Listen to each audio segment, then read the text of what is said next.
Fans and friends of ultimateguitar.com, how the hell are you doing? This is James Kennedy from the band Kyshera, and that was the guitar solo from our song Helen from our third album, Circle. I can't do a playthrough of the whole track because it's like over 7 minutes long, and all the guitar parts are in like completely different tunings and stuff. It's a bit of a beast of a track, so go check it out.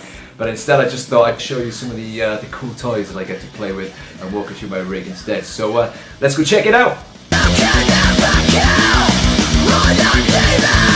Okay, first up is my absolute pride and joy. The first guitar, proper guitar that I ever got is this HM88 Strat. 24 frets, I got a kill switch put in and a Damasio pickup there.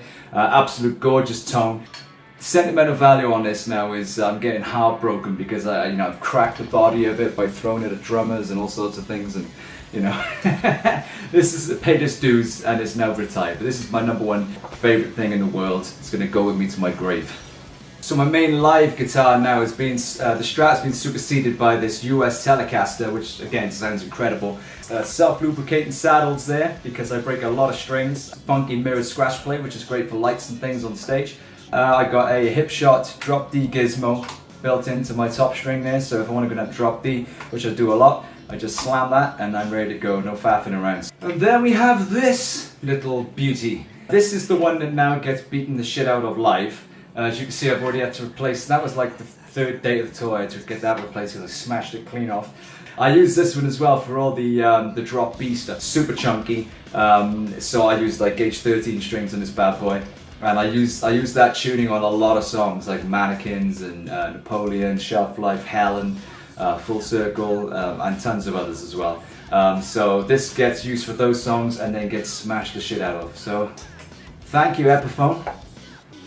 Then we got this one you just saw, which is the Ibanez EX something or other, with a floating bridge again and EMG everything. Sounds like an absolute beast. I don't tend to use this one live because it's not really the sound that I go for now. But it's great in the studio. It's awesome for like solos that tend to stay in the house in the studio. So that's another one. And then of course the old Takamine classic that we see in pretty much all of my cover videos and as featured on my just recently finished solo acoustic Misfits tour. This is the Takamine something.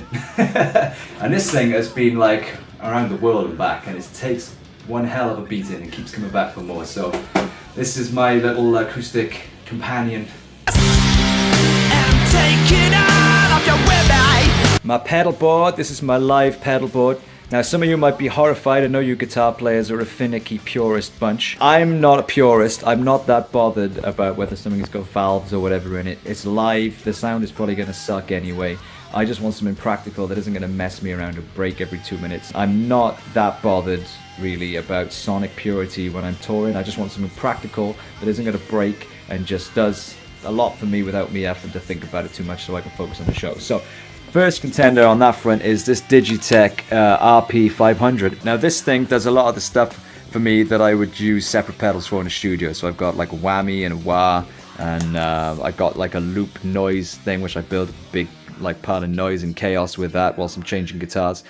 So I could either have 15 pedals or I could just have this thing, which is what I do live in the studio. Obviously I use the actual versions of things. I trigger that with this Boss line selector so that I can blend how much of that I want with my actual tone coming through. Incredibly versatile and powerful pedal. Every pedal board should have one. Chain starts off with this, the Boss tuner of course. Underneath there I've got the Line 6 wireless system, which is what's plugged into that. Coming into the Zfx Fuzz Factory, again an absolutely insane pedal. I use that on inertia as well for lots of fuzztastic gorgeousness. Coming over to the Turbo Rat. This thing, I've had this since day one. This is my all-time favorite distortion pedal. It's absolutely silky gorgeous. You can play full bar chords on there and it still sounds heavy as all hell. You can see here I've got these elastic bands around everything. That's to stop these moving, because when I'm stamping on things live the settings go all over the place. So everything has got these elastic bands kind of wrapped around the settings so nothing moves. That's a handy tip if anyone's having that problem. The MXR micro amp, I just use that for boosting my solos. And then this stereo flanger is actually a replacement for the Boss flanger that I was using, which broke. But it's actually got a really cool kind of analogy, metallic kind of flange sound, which is kind of nice, so I might keep it actually. And that is my live pedal board. It hasn't changed in years. Super practical. I don't want to think too much about what's going on the floor. I just want to enjoy the show, but it also keeps it as streamlined as possible, so I don't have to mess about too much. I can just focus on throwing my guitars at the drummer and having a good time. Some of the other favorite pedals of mine are boxed away in literally a treasure chest. And this is why I archive all the stuff that I don't really use on my live board. This is my favorite all-time pedal ever. Look at that, there it is. Memory Man Deluxe. And speaking of sex itself, the Big Muff. Now this thing, don't think you can get hold of these anymore. This is a Korg Toneworks A30 something? I don't know what it is. AX30G. Proper old-fashioned, I don't know if you can see that. One of the first like proper effects pedals I got, and the sounds on this are absolutely insane.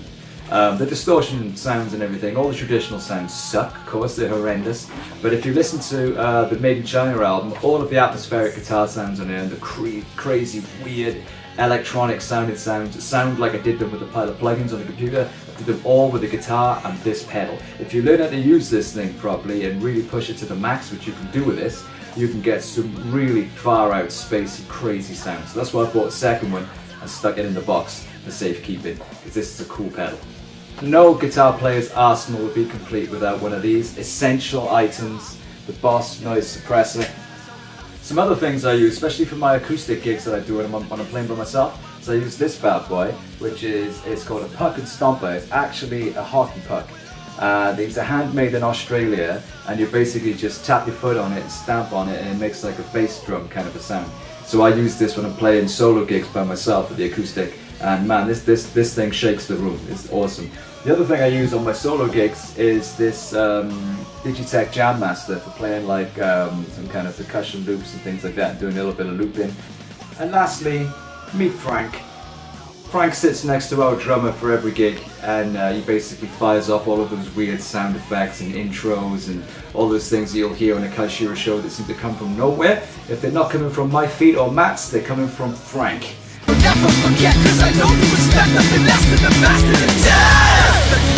My amplifier of choice live, again this is one to irritate the purists amongst you, is the Line 6 147 head. Doesn't have any valves, doesn't break. It's been halfway around the world and just keeps coming back for more. It's never given me any problems once.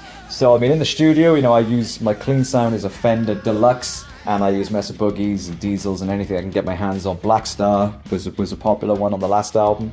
I'll use whatever I need to in the studio, but I don't want to take all that stuff on the road and get it smashed to bits.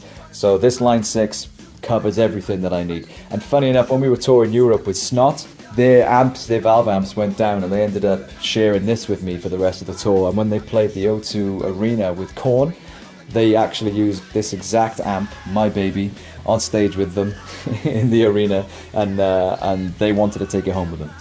So there we go. Thanks for watching, guys. Come and check me out on all my socials at James Kennedy UK on Twitter, Instagram, Snapchat, Facebook. Everything else, jameskennedystuff.com. All my tabs are on the amazingultimateguitar.com. If you haven't subscribed to this site yet, do it now. It's the best thing you will ever do in your life. Thanks for all the support. You guys are awesome. Love you to bits, and I'll see you on the road. Take it easy.